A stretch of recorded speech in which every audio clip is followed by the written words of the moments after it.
we go, boss. Let's do it.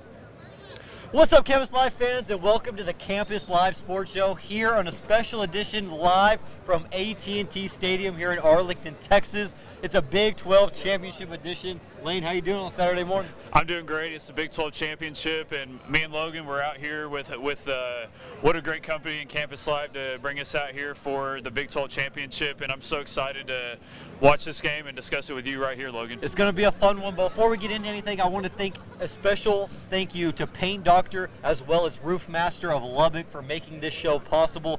Make sure y'all come out if you need any restoration needs on any of your car damage. Make sure you check out Paint Doctor here in Lubbock, Texas. Lane, let's hop into it. We're going to start with West Virginia. Man, it was not close. Absolutely. You know, Texas Tech, they looked amazing again. It was 49-0, and basically a game that was over in the first quarter. You know, we talked about it earlier this week, but Barron, you know, he might have played his best game all year long. He basically only played 2.5 quarters, threw for 310 yards and 3 touchdowns. And then, of course, the rushing attack with Jacoby Williams and Cam Dickey. They dominate once again. They seem to dominate every single game, Logan. And then, of course, it was amazing to see Micah Hudson catch those 2 touchdowns from true freshman quarterback Lloyd Jones, who came in for the injured Mitch Griffiths. That'll be a future duo for the future for sure, this program, Logan. And, of course, I think you're going to talk about the defense here in a second, but they dominated once again. Yeah, 100%. We talked about it on the podcast this week about how much of – I mean, this game was 21-0 at the end of the first quarter. It was just a runaway by Texas Tech, but what really stands out for Texas Tech is the 15 explosive plays that they had against West Virginia. Their explosive offense, they're going to have it today. We're going to talk a little bit more about their matchup with BYU, but like you said, Barron had a great day. The running backs did their part, but yeah, I agree. Micah Hudson really emerging on the scene. It's what every Lubbock fan and every Tech fan has expected of the 5-star, and for him to really show up in that game was a big time. You know, just to see that he still has that potential, he's able to show it at the D1 level. But again, it's all about the defense at this point. Pitching another shutout, this time on the road in the Big 12. But it's led by Jacob Rodriguez, but everybody played their part in that game. Absolutely. You know, you saw Bryce Pollock get another interception, now tied for the most interceptions in the Big 12. And it was kind of a similar game in a UCF in the fact that, like we said earlier, this thing was really over in the second quarter because of the balanced attack that we saw with how dominant our offense was alongside our amazing defense, one of the best defenses in the whole entire country. Really, the only negatives that we saw from this game was there were a few injuries. We saw David Bailey leave the game and not come back in, and we think that's precautionary. He's going to play today. Really, the only injury that we saw that was effective and did not come back in the game, besides David, that was potentially maybe long-term, was Mitch Griffiths, but it sounds like he's going to be good to go today, just in case for emergency if Barron Morton for some reason hurts that leg again, because Howard Sampson and Caleb Douglas both went down but came back into the game. But it was really good to see that Lloyd Jones, even though when Mitch Griffiths came down, Lloyd Jones came in and really executed the offense at a high level, Logan. Yeah, he did. And it was a great sight. Again, I think we talked about it in the middle of the week on the podcast, but having another quarterback step into that role. Started the season as arguably 4th or 5th string on this team and had to step into a Big 12 road game, whether the game was out of hand or not. He stepped in and he performed and showed that he can perform at the Division I level. And to have that for next year, you know, not knowing what the future of Mitch Griffiths is, knowing that you might be without Will Hammond for a portion of the season, and then you're going to have to go get a transfer quarterback. So having that extra, you know, faith in a quarterback like Lloyd Jones, it just helps the team tremendously. Absolutely, you know, and especially if Mitch Griffiths for the rest of the season, you know, hopefully we win here today, and then we win and advance for a few more weeks, especially if we get a bye and go to the playoffs, and potentially could be right back here in the stadium behind us right here on New Year's Eve for the Cotton Bowl. It would be really important to have another quarterback just in case that Mitch Griffiths went down with an injury, Logan. Yeah, and I could hear the Raider powers already starting, and we are still almost an hour and a half until game time. It's an amazing atmosphere here, but back to that game, there wasn't a lot to talk about in terms of the game. It was, like you said, over before, pretty much kickoff. You knew that Texas Tech was going to run away with this game, and it was just a great thing to see. You know, they had already clinched the Big 12 championship the night before with the Arizona State loss, but to be able to have Coach McGuire have his team ready to go on Saturday morning, in a place that they have not won much. Coach McGuire stated in a press conference this week that was the first time he had won in Morgantown since he'd been here, or even with Baylor. He had lost it with Baylor as well. So being able to win and pull off in a dominant fashion just sets the tone for what to expect here today, because you got a big-time matchup. You got a big one. Yeah, we really have been worried kind of all year that the typical Texas Tech would show up in these away games where it could possibly be a trap game. And besides that Arizona State game, which I wouldn't even really call a trap game, we had our backup quarterback starting in that game. Besides that, we have showed up in every single away game that could have potentially hindered our season and our path to the Big 12 championship, and you just did not see it happen. You saw us dominate on the road against Utah, dominate on the road against Houston, dominate on the road against Kansas State, and then, of course, the last regular season game of the season at West Virginia. West Virginia, they were looking for that signature win for Rich Rodriguez in his first season there, and that thing was over as soon as the kickoff started, because Texas Tech made it be over because of the way that they have dominated every single game this season. Yeah, and I think that there's an aspect of this. We talked about earlier in the offseason about Grant McCaslin bringing that fight and that toughest team wins mentality to this football team. Coach McGuire brought him in, had him talk to the team about their success on the road last season. And it's paid off, because we had always talked about, like you said, that Texas Tech had won big games on the road in the last couple of seasons. They've won every big game that they've had on the road this season. And, they would have won West Virginia, I believe, if they had Baron Morton with it healthy. I think that was just, a game that, they played you at the right time. They were all healthy, you were not. But you get another shot at BYU. You dominated the first one. We're going to talk way more about both sides of things and everything you need to know here later in the show. But any last thoughts on West Virginia Lane that really we haven't talked about this week? Yeah, just kind of repeating what we said. It was, Joey, he had said, he never really won up there, even in his time at Baylor. And I think it just speaks to the buy-in of this team. We're going to talk about it later, but everyone is in the same direction on this team. Everyone is so close on this team. Not only does it seem like they're all brothers on the field, Joey always talks about how close they are off the field, and you can see it play out in every single game. And I'm just so excited to see, hopefully, it all come together here in the Big 12 Championship today, Logan. Yeah, it's going to be a great game. One last point is Coach McGuire wins in this building. He's won state championships in this building. He knows how to play at AT&T Stadium. He knows the team is waiting to play in the stadium. This is Jerry's world. This is where the Cowboys play, and Texas Tech will be taking the field here in just about an hour and a half. So make sure you stay tuned for our second segment, and we break down all things Texas Tech. Again, a big thank you to Paint Doctor as well as Roof Masters of Lubbock for making this show possible and allowing us to come down here to AT&T Stadium and experience one of the best, atmospheres that we've had all season. Make sure y'all stay tuned. And as always, Wreck 'em. Wreck 'em.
What's up, Campus Live fans, and welcome back to the second segment here of the Campus Live Sports Show.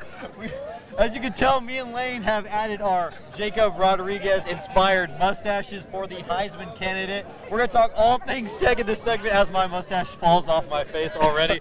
But a big thank you to Paint Doctor as well as Roofmaster of Lubbock for making this show possible and allowing us to come here to Arlington, Texas. Lane, while I fix this mustache, you want to get us started with what we're going to talk about here? Yeah, I think mine's falling off too, so I might have to readjust. But no, we're talking all things Texas Tech in this segment. First off, Logan, we can just kind of recap, really this whole entire season. We're 11-1, of course, and now in our first Big 12 championship in program history. And the last time we had a live show, we actually were 7-1, and still kind of worrying about our games versus Kansas State and versus BYU. To see this team gel and seemingly just get better and better as the year gone on, Logan, it's been one of the most amazing things in college football to see this year, especially just as Texas Tech fans. And kind of just recapping this whole entire season, really it's flown by. And of course, it started off with our non-conference schedule, destroying everyone, basically just trying to get to that Utah game primed, ready, and healthy. And then right after that Utah game, it seemed like it kind of catapulted us for the rest of the season. Yeah, it did, for sure.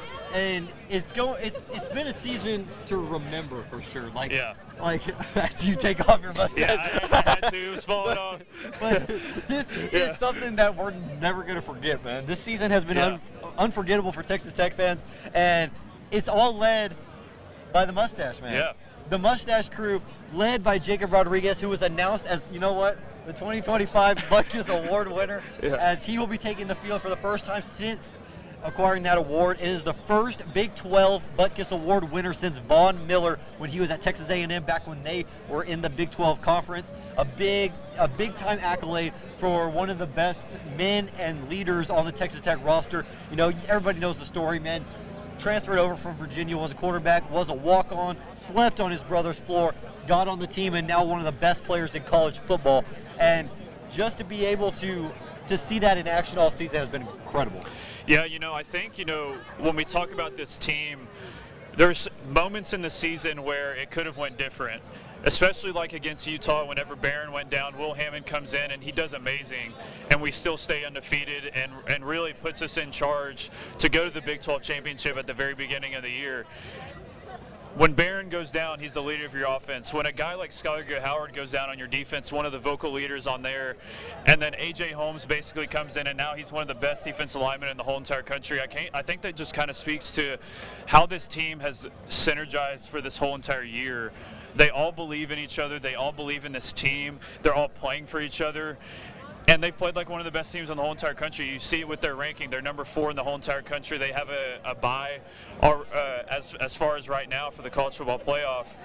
And if we win this week, more than likely, you'll see us possibly, we talked about it earlier, right back here at the Cotton Bowl. And we've talked about at length, how Cody Campbell and Dusty Womble getting really everyone aligned with Coach McGuire and General Manager James Blanchard, the goals for this team, getting everyone bought in, and they're a true team, Logan, and everyone plays together as one unit on the field. Yeah, they do.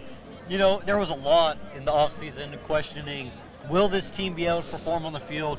A lot of money talks. Are they only here for the NIL deals? Are they here for Lubbock? They've proved all year that this team is not just for the money. They're a team, and they want to win. And this is the first step in the big goal that Coach McGuire said that was sought out many, many months ago. We talked to Kirby Hocutt earlier in the year on our first episode of the Guns Blazing podcast. He talked about being able to play memorable games in November.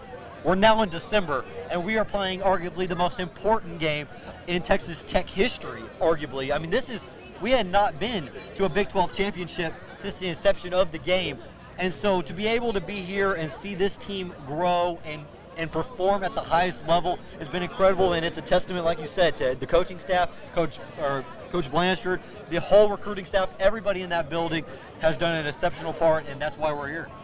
Yeah, as we kind of move on just from talking about this whole entire season, as we move to the paving the way to victory, Logan, how is that going to start for Texas Tech today? Yeah, paving the way to victory, sponsored by JSI Services. JSI Services is a proud partner of Campus Live. Be sure to visit their website at jsiservicellc.com to learn more about their asphalt paving services, earth, dirt work, concrete and gutter paving and crack fill, seal coating, and striping services. Thank you to JSI Services for their continued support of Campus Live as well as the Campus Live Sports Show.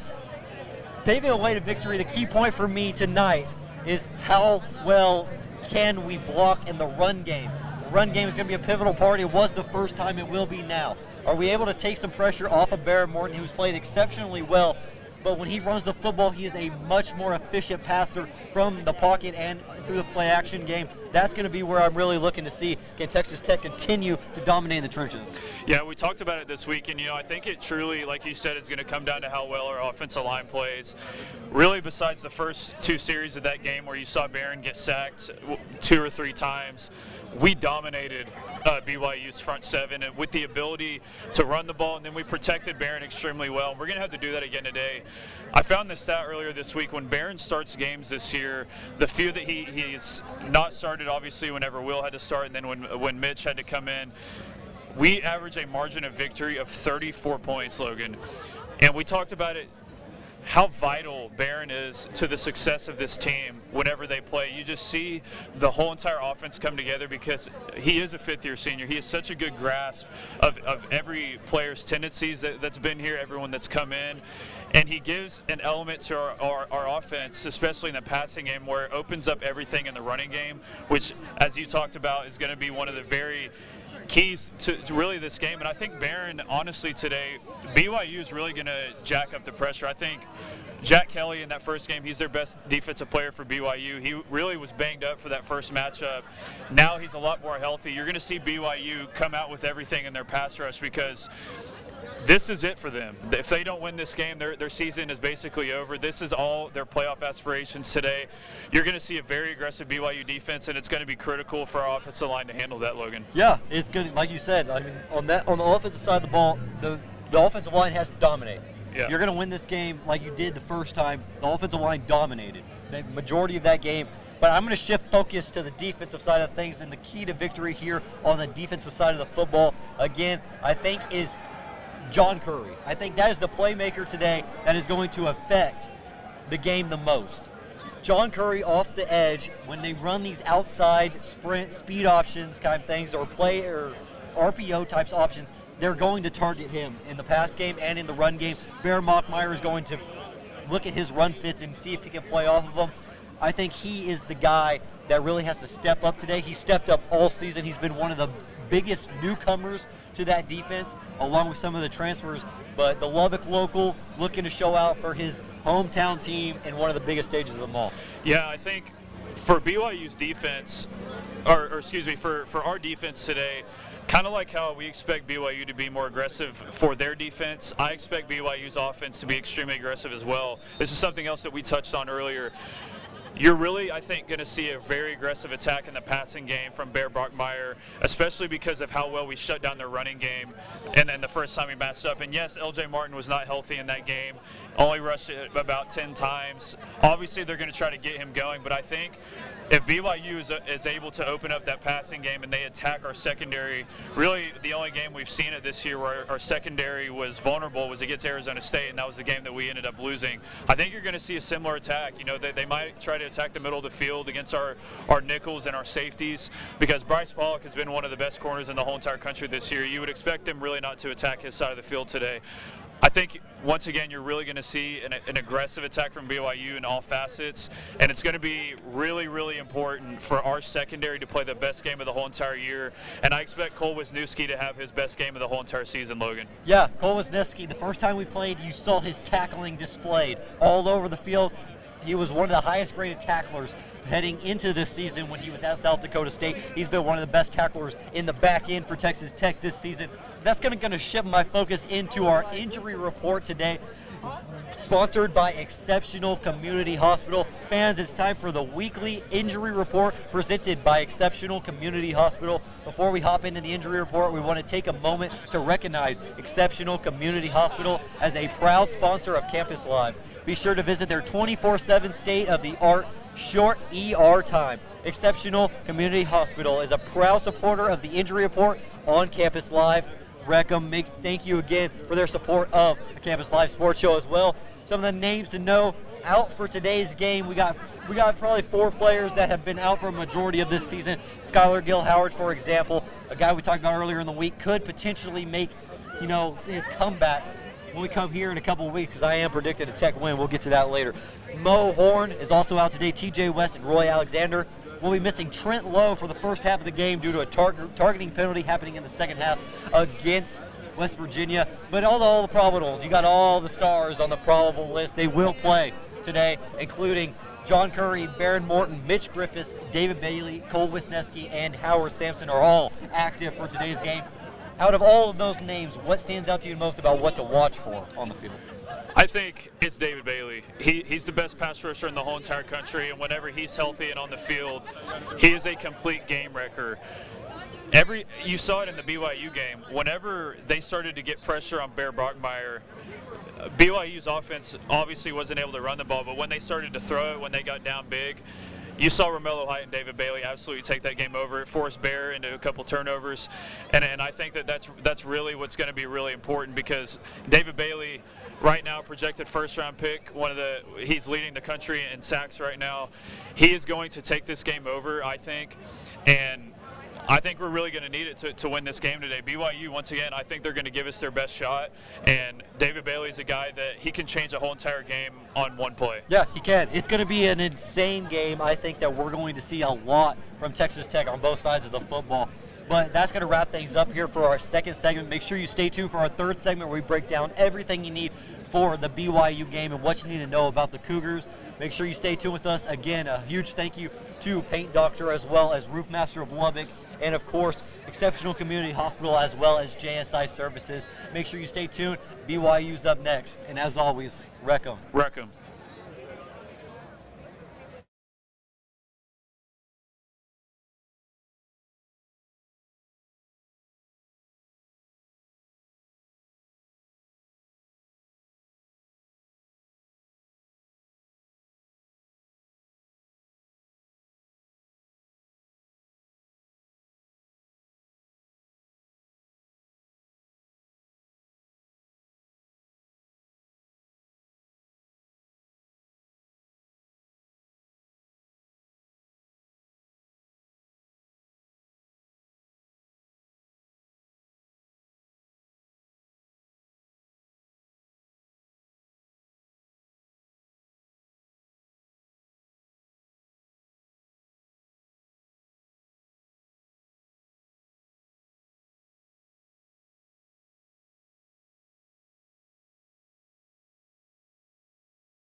What's up, Campus Live fans, and welcome back to the third segment. We got the entire,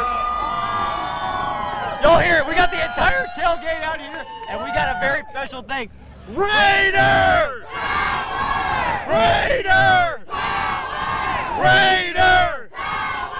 Y'all hear it here first. Come out. Big time game. Let's go.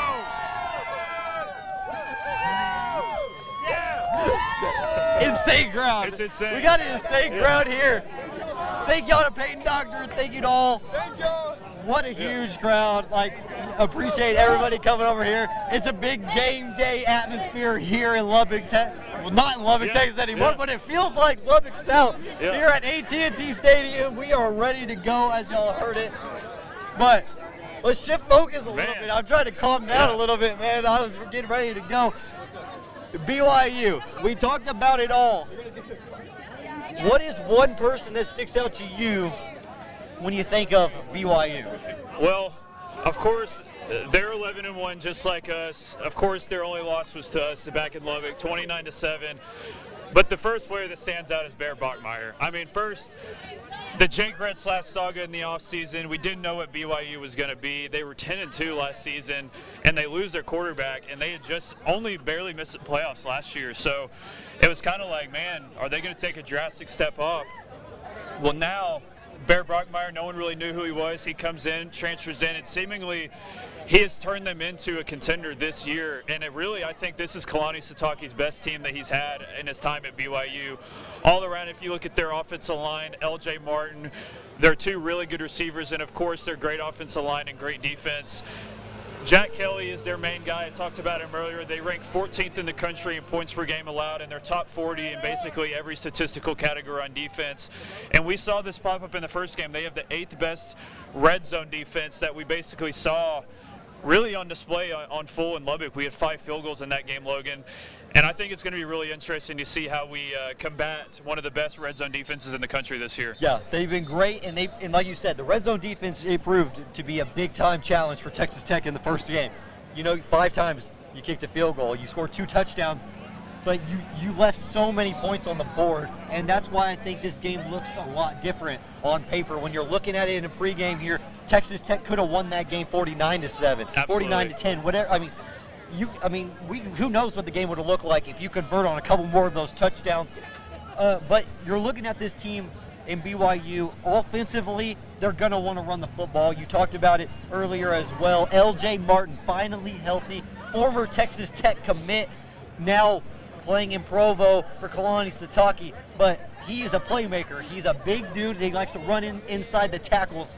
And he's going to make Jacob Rodriguez and Ben Roberts tackle at the second level, because their offensive line is really good at double team to the second level. They're going to get hands on Jacob Rodriguez, and this will be the day that you see Jacob Rodriguez really fight to get off blocks. He's done it all year. Tonight he's going to have to be even better, and I think that could, in turn, get him an MVP award at the end of this game.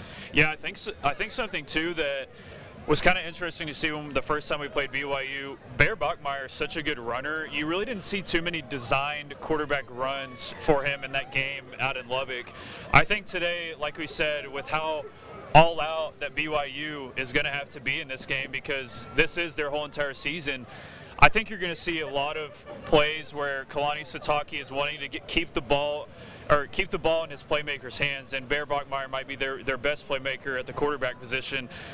And also their red zone offense. I wanted to talk about that too. Their defense, top 10 in the country. Well, their offense, red zone offense, is top 11 in the country with a 92.3% conversion rate.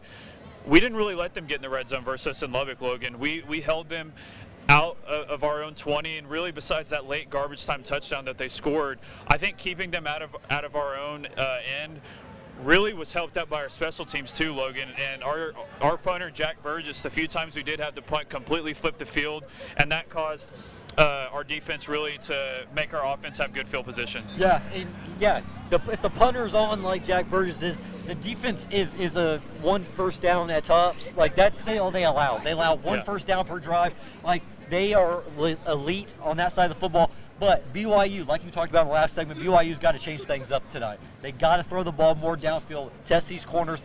But with that comes a lot more pressure on Bear Bachmeier from David Bailey, Romello Height. You saw a lot of them trying to get the ball out early get the ball to the corners, but Tech is super quick on the outside, allowing Bryce Pollock, Jack Curry, these guys going side to side. They play faster than anybody else. Well, you talked about it. They got to do something different in this matchup, and it's extremely hard to beat teams twice.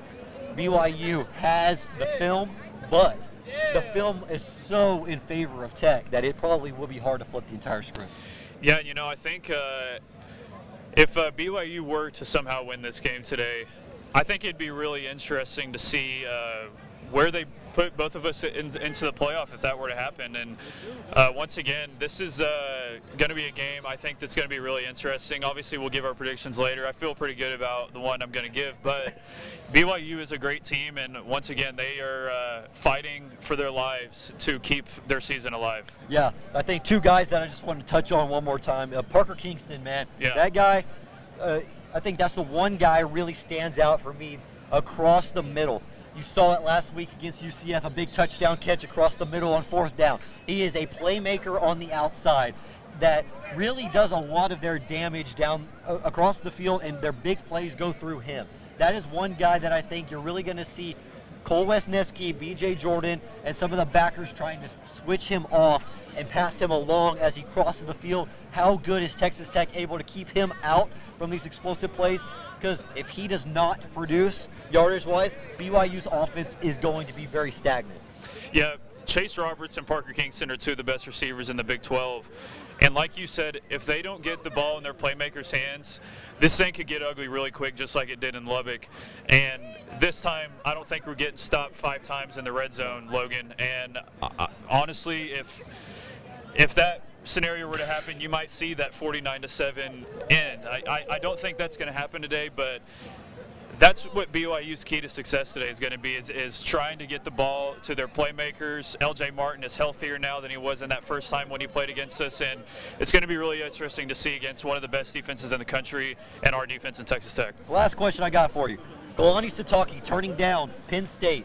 How does that affect the BYU team? Do you think it's positive, or do you think they're going to it might have a negative effect, all the outside attention? We talked about it earlier this week.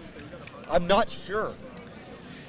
Man, any attention that's outside of your team like that, I feel like is a negative. And I know that you saw the video of them, he announces to the team where they're jumping up for joy that he's coming back, obviously. But, I mean, that didn't happen until, Wednesday? Yeah. Where that happened. So half of their game prep week, they don't even know if their head coach is going to be there or not. I feel like that's really got to be a hard thing mentally to kind of reel everything back in, and you're like, oh, well, I guess he is our coach again after this whole entire season. Right. We've already seen all the Lane Kiffin drama. I'm sure those BYU players were like, man, I hope that doesn't happen to us. Can we really buy into this game prep early in the week? And obviously midweek we saw him recommit to the BYU program, but you really got to wonder, Logan, if this could affect BYU today. I don't know if it's going to affect them too much now, personally, that he recommitted to the program, but it's definitely something that could have them less focused for sure. Yeah, I totally agree. I think that it has the potential to be positive. You play harder for a guy that's committed to you, or you're not prepared because you weren't able to prepare the same way that you would on a normal week. I think it's going to be a very interesting thing that maybe doesn't show up on the box score or in a pregame video that's on ESPN, but you know what? We got to hear at Campus Live. We're going to let you know exactly what we think. Make sure you stay tuned for our 4th and final segment. It's the best one of them all. It's Conference Championship Week. As you hear the Raider powers continuing to grow, we will be back for predictions on all the Conference Championship games, as well as who we think is going to win here in about 45 minutes until kickoff. So make sure you stay with us for the 4th segment. And as always, wreck 'em. Wreck 'em.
Oh shit! Hold on.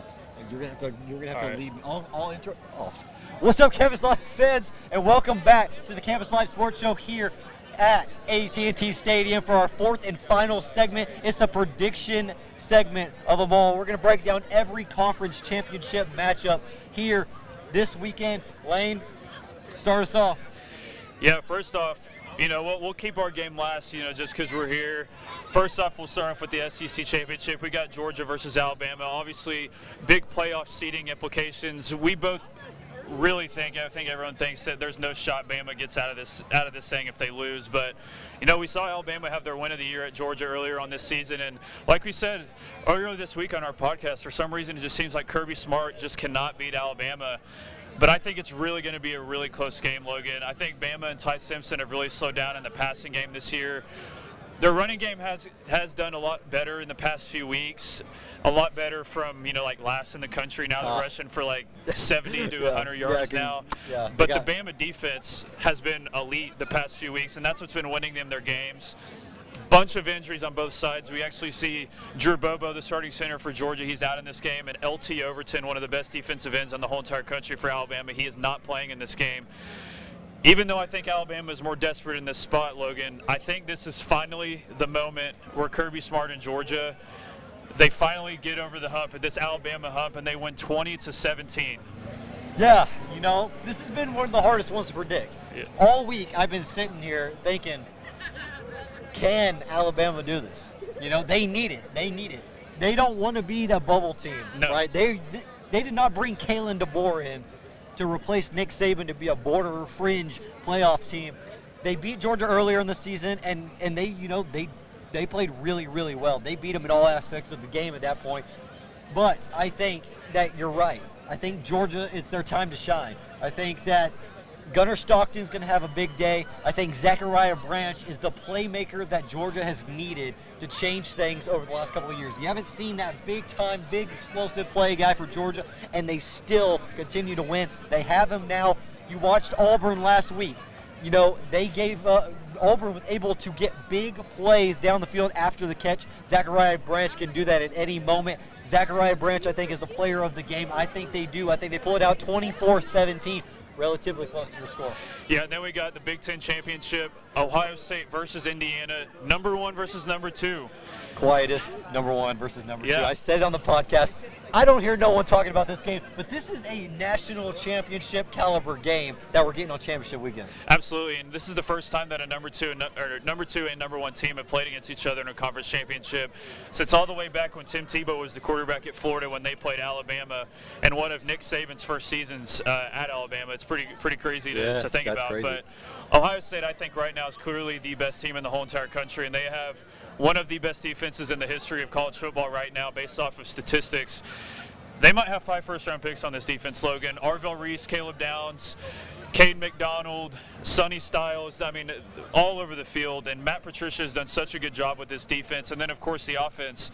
Julian Sayin might be the Heisman Trophy winner. And he has Jeremiah Smith and Carnell Tate back. And I love Kurt Signetti. I love his program. I love the defense that they play. Fernando Mendoza is a great player. I just think Ohio State is a buzzsaw, Logan. I think that they win this game. I think Indiana's going to keep it close for the first half, but Ohio State pulls away 24-13. Yeah, Ohio State, future Cowboy Caleb Downs. That's what I'm predicting right now. Yeah. Bookmark it. Caleb Downs will be playing here. Not against Tech, though. Yeah. But, yeah, he's excellent. Their defense is top tier, probably the best in the entire country, like you said. They got guys, playmakers everywhere. I think Arvell Reese, his emergence on this defense, you lose multiple first-round picks every single year, and Ohio State's able to build. They got over the Michigan hump. They're now back in the Big Ten championship game against an Indiana team that is less talented than half of the Big Ten. But when you have a coach like Kirk Signetti that's able to bring out the most in their players, that gives you a chance in every ball game. You see it here even with BYU, not the most talented, great head coach, puts them in the Big 12 championship game. I see this going downhill for Indiana. I think that this is a boat race. I think it's 42-14. I think Indiana has no chance against this Ohio State defense. If I'm wrong, I'll be pleasantly surprised. Yeah, I went more conservative on that score, but I 100% could see that happening just the way that Ohio State's been this year.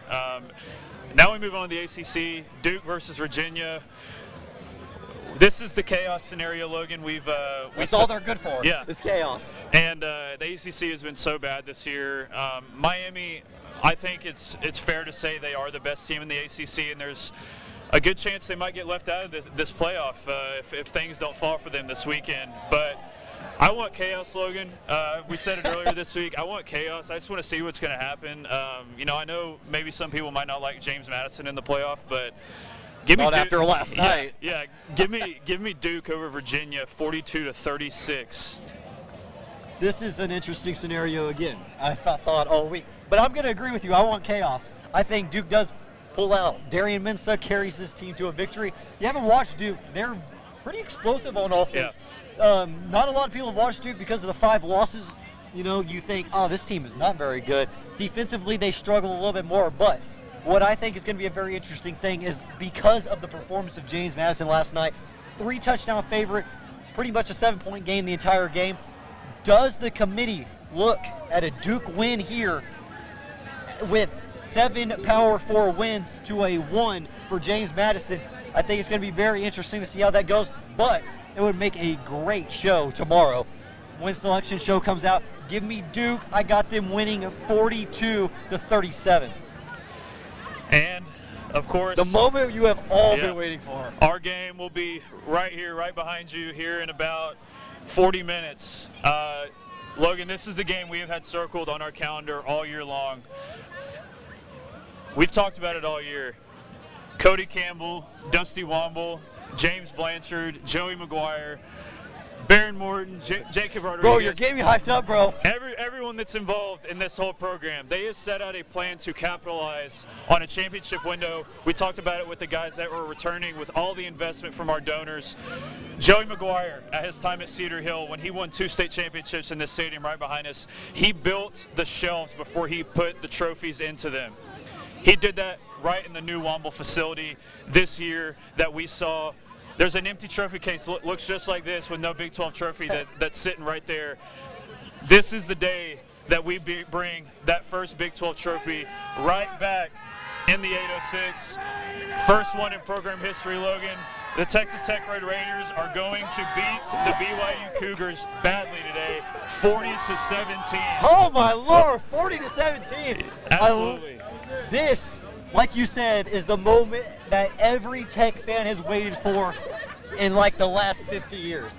You were close. You had the Crabtree team be this close. A loss to Oklahoma kept them out. You got the opportunity now. You're a 2-touchdown favorite, and you're in Jerry's world. This is a home game for Texas Tech today. As you can see the streets walking, Texas Tech fans everywhere. I'm sure that even after the crowd we had behind us yelling Raider Power, you could hear it all over the place. Like you said, this is what it was built for. Coach McGuire is here in Lubbock for 7 more years. That means 7 more Big 12 championships, in my opinion. This is the staple of Texas Tech football now, and I will see you guys here on New Year's Eve because the Red Raiders are winning this game handily. I'm not going to go 40-17, but I will go 35-14. I think that this game is a runaway. Tech is better in every aspect of this game. I think they dominate the trenches, they dominate in the air, and they solidify themselves. And I'm going to say that they move up to the 3 seed. This is going to be crazy. Do they jump Georgia, even though I predicted Georgia to win? I do think that's very interesting. I think you'll see them here, though, on New Year's Eve, no matter what. Top 4 seed in a bye, and hopefully I'm back in this spot on New Year's Eve. That's what we're planning for, Logan, and I hope that we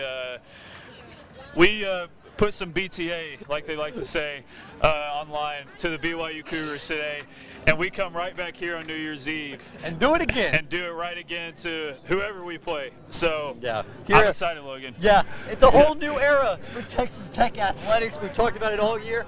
Lane just said it. I'm not going to say it again, but we're ready to go tonight. Belt to blank. Let's go. Thank y'all all for tuning in to the Campus Live Sports Show here live at AT&T Stadium in Jerry's World here in Arlington, Texas. It's me and Lane as always. Make sure y'all tune into the Guns Blazing podcast that comes out every Wednesday that gives you everything you need to know about the week in college athletics. A big game just down the road tomorrow for Texas Tech basketball team as they take on LSU. Make sure y'all tune into that. Make sure y'all tune in here.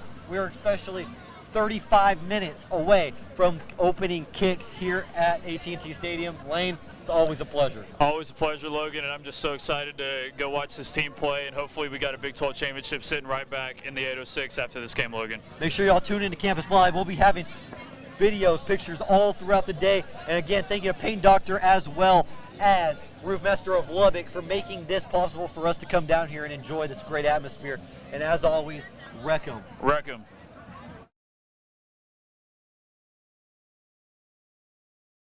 From Miller Waldrop Studios, this is Campus Live.